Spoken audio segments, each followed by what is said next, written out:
I'm Renee Marie Smith with FifTV, a trending 50 web series about 50 entrepreneurial women in America. Today, we are in Santa Barbara with Marsha Bailey, the founder of Women's Economic Ventures. Thank you for joining us today, Marsha. Thanks for asking me. And Marsha, a lot of our audience is meeting you for the first time. Is there something you can share about yourself that they wouldn't find on the internet or in a resume? Sure. So when I was 16, I pierced my own ears with a darning needle and an ice cube. And what that kind of tells you about me, I think, is that I've been DIY before DIY was a thing. So not only an entrepreneur, you're an inventor as well, right? Yes, exactly. You know, necessity is the mother of invention.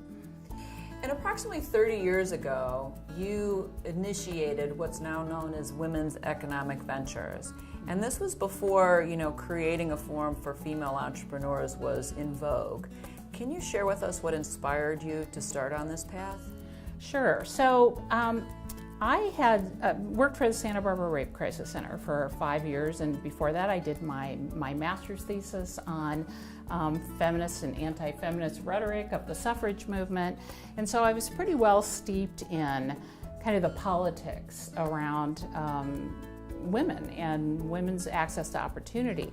And I loved working with women, but as you could imagine, working in a crisis intervention agency is pretty stressful. And so what I saw was that a lot of women coming into the Rape Crisis Center or the domestic violence program were women that didn't have a lot of economic options, and so that made them more vulnerable. So, if you're in an abusive relationship, and it really doesn't matter kind of what part of the socioeconomic scale you're on, if you don't have money of your own, then you have fewer options.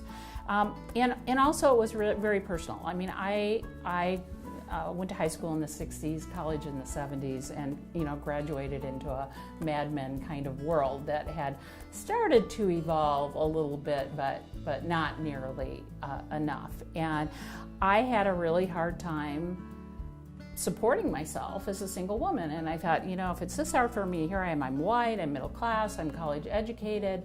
How hard must it be for a single mom who's a woman of color and doesn't have a college education? So those two things really combined to get me thinking about what can I do to create a program that would help the biggest variety of women be able to kind of meet them where they are in terms of what their skill set was, but really just help put more money in their pockets, because I really felt like if women had more money, it gave them more options and more freedom to make choices about their lives.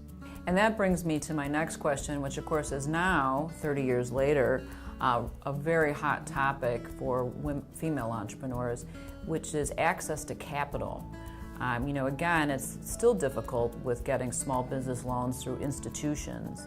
What have you found? Because I know that Weave has its own resources available. Yes. Is that changing for women today? It definitely has changed. So if you look at banks lending to women, and I should say Small Business Administration bank lending to women, because really that's the only area that we have gendered data is through Small Business Administration loans. So other bank loans, regular business loans, they are not allowed to even collect that data. So for the women who apply, yes, we see a much better rate of approval. The problem is too many women don't apply.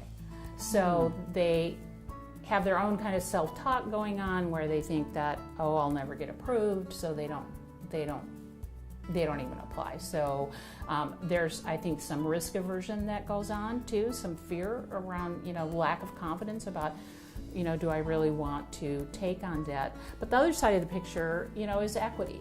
And last year, 2016, for the most recent year they have data, women only got 2% of venture capital dollars, and that was actually a decline. So the most they've ever gotten was 7%. So there's a real issue there in that research is showing that women start their businesses with about half as much money as men do. And as you go up the scale in terms of like fast, quickly growing businesses that have more potential to scale, that the gap only gets wider. So when you're looking at top performing businesses, male-owned businesses are getting 6 times as much capital as female-owned businesses. So there is a huge gap there, and a big part of the problem is because there aren't enough women venture capitalists. There are only 7% of venture capital partners are women.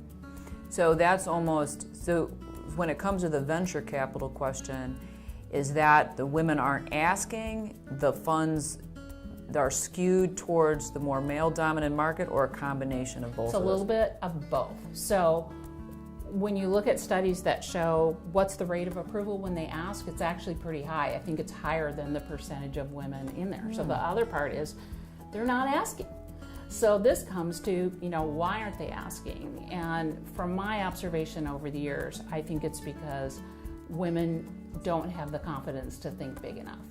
So there's that piece of it. And then the other piece of it, there was a study that Harvard came out with a year or two ago that said that venture capitalists ask men and women different questions. So they ask men basically, what's the upside of your business?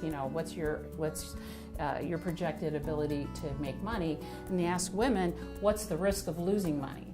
So they're already kind of going into this meeting with, and I think in most cases, they're unconscious biases that a women-owned business is more risky, when really there isn't any data that proves that. And how do you I don't want to say cure these subconscious biases, but what kind of steps can women in the industry or our culture take to try to correct these misconceptions in lending to women? Well, I think one is we need to have more women in the decision-making roles. So whether it's on the lending side or on the investing side, we need to have more women in those roles. But second, I think organizations like mine, need to be working more with women to help them prepare for that. So to build the confidence they need.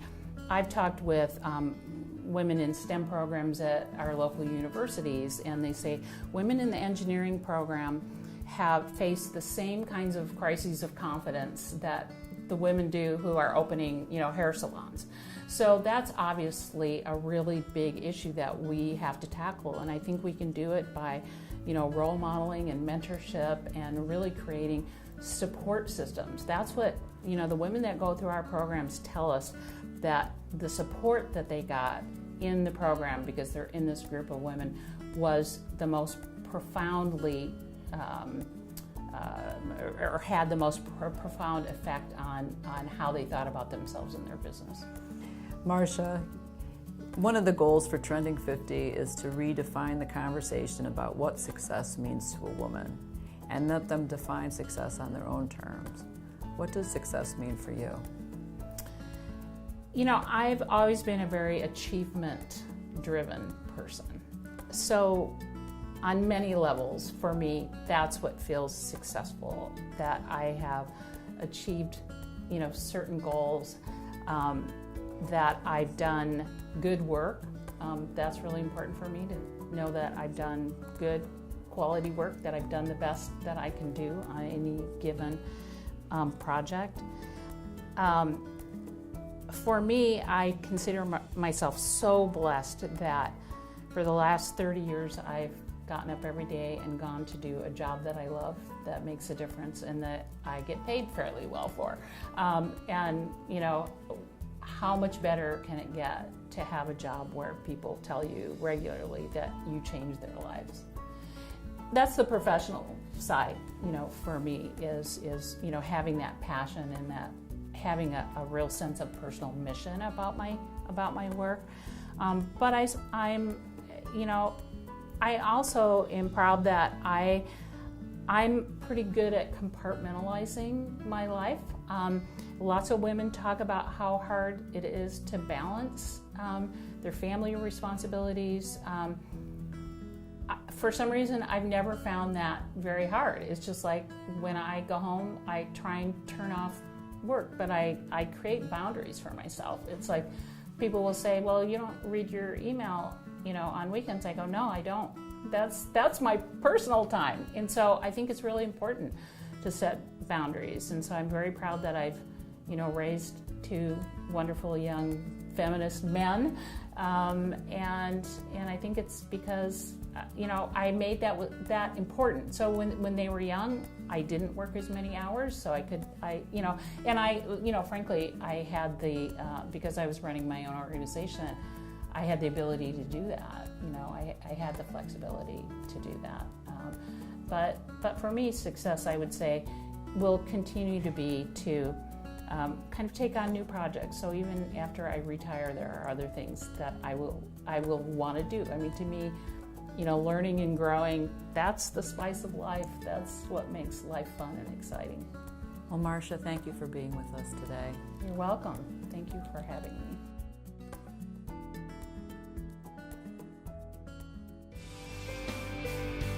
This is Renee Marie Smith. Thank you for watching FifTV, a Trending 50 web series. If you enjoyed the video, hit like and share.